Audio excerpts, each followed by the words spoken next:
النهارده يا شباب هنتعلم مع بعض ازاي نشغل اليوتيوب في الخلفية. يعني مثلا انا فاتح اليوتيوب وبتفرج على فيديو، تمام، ولكن انا مش مهتم بالصورة بتاعت الفيديو اكتر ما انا مهتم بصوت الفيديو. يعني انا مثلا مش مهتم بالصورة المرئية، مش مهتم بصورة الفيديو ومهتم بصوت الفيديو بس، والبطارية مثلا هتفصل معايا، او انا حابب اطفي الموبايل بتاعي، اخلي الشاشه طافيه وبسمع الصوت كاني بسمع بودكاست او المحتوى الصوتي فقط. تمام، كل اللي عليك هتعمل معانا الخطوات ديت ان شاء الله، واخليك تقدر تشغل اليوتيوب في الخلفيه. تمام، كل اللي عليك حضرتك هتفتح الموبايل بتاعك وتدخل على المتجر بلاي. تمام، هتبدا تكتب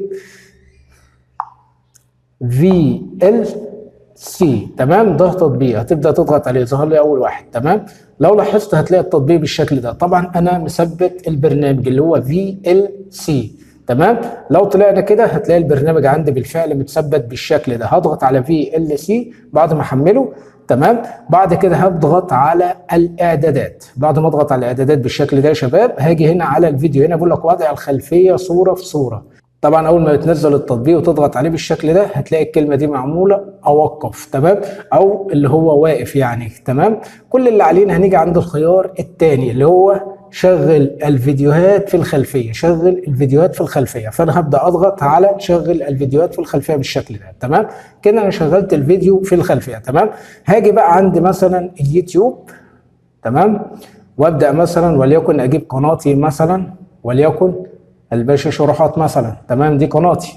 هبدا اجيب قناتي بالشكل ده كده. بعد كده هبدا اضغط على الفيديو بالشكل ده كده. تمام، دي صفحة الراوتر ده الفيديو بتاعي. تمام، هاجي هنا عند حاجه اسمها مشاركه، هضغط على مشاركه. تمام، هسحب كده. تمام، وهضغط على المزيد.